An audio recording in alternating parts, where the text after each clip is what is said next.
Is this Scotland's finest castle? As a Stirling lass, I may be a bit biased. Let me show you the castle highlights, tell you a wee bit of the history, and then you can let me know in the comments if you think it is, or what you think may be Scotland's finest castle.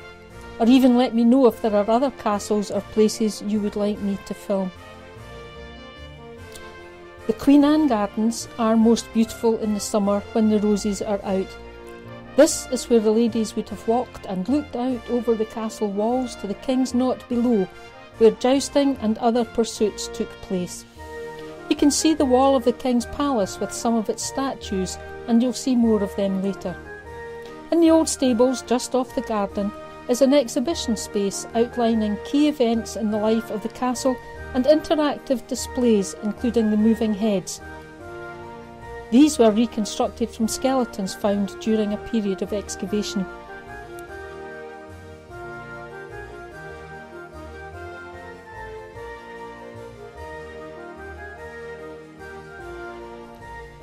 As we enter the outer close, we can see ahead the Great Hall commissioned by James IV with one of the gun batteries to the right and the palace to the left. As we move into the palace vaults, we can see some have been used to house various exhibitions, including the Stirling Heads. James V began building the palace around 1538. His time spent in France and his marriages provided James with the wealth, ideas, material, culture and skilled European craftsmen, ensuring the creation of a truly grand design.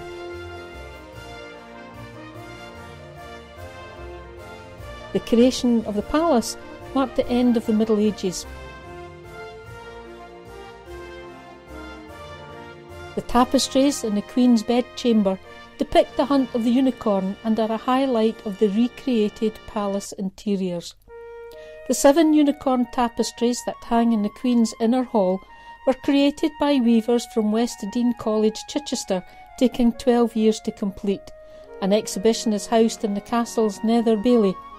The unicorn is supposed to have special powers of protection and purification. It was adopted as a heraldic emblem around the early 1400s and is depicted to this day in Scottish representations of royalty. The King's and Queen's bedchambers were next to each other. The King's is unfinished and is represented here as it may have been after the death of James V. This is in contrast to that of his Queen, Mary de Guise, mother of Mary Queen of Scots, who continued to live in the castle after James's death and became the regent for the infant Queen Mary. The King's bedchamber is a place where business would have been conducted by those who managed to make their way through the outer and inner halls.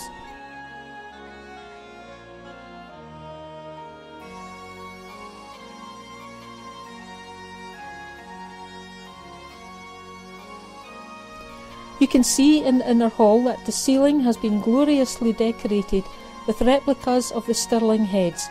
In addition to the heads of Hercules, Julius Caesar, James V, they also depict other notable worthies.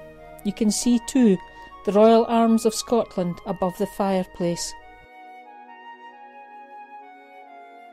If you're enjoying this video, then do subscribe, click the notification bell and leave a thumbs up. And don't forget to leave a comment letting me know if you think this is Scotland's finest castle, or if not, which castle you think is. As you come out of the palace, you can see on the left the chapel, which was undergoing some renovation work during my visit. On completion in 1503, the Great Hall became the biggest secular space in the kingdom.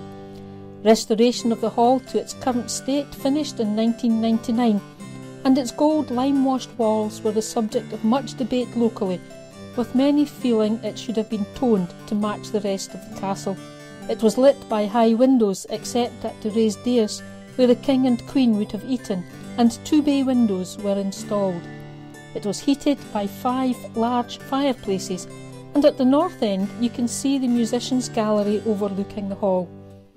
Up to 500 people could meet here for state banquets and the occasional sittings of Parliament. Perhaps the most extravagant event was a feast to celebrate the baptism of James VI's son Henry in 1594. A fully rigged 5-metre ship with 36 brass guns, was wheeled in to serve fish made from sugar.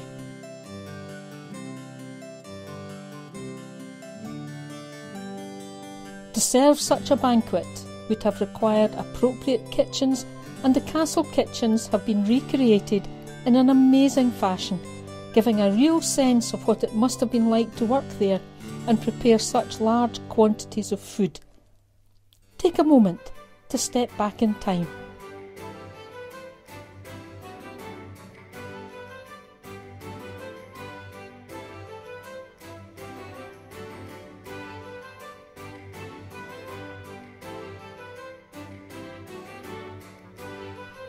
The castle houses the museum of the ARGYLE and Sutherland Highlanders, depicting their rich history.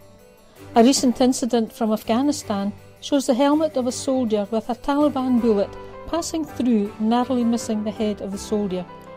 The museum is a reminder of the service of many who fought for their country and to whom we owe our thanks.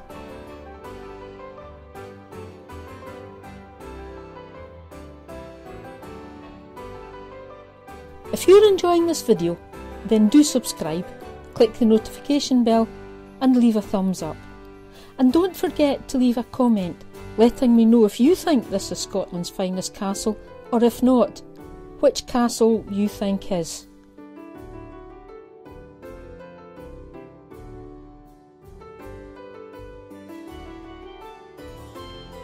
Commanding the countryside for miles around, Stirling Castle was both strategically and symbolically important for centuries.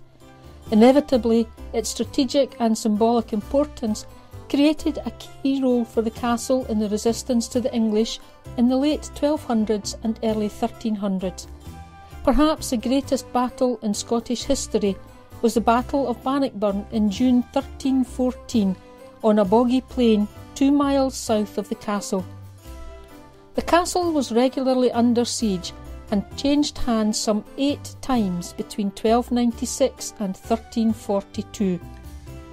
After the Wars of Independence, Stirling Castle continued to develop at the heart of the nation's affairs, and its role as a royal residence grew in importance.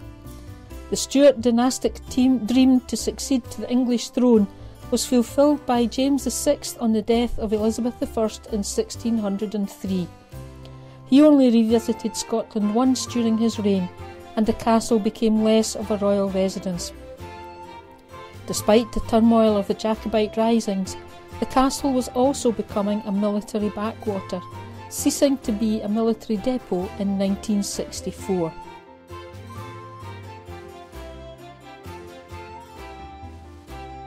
Today, the castle is managed by Historic Environment Scotland.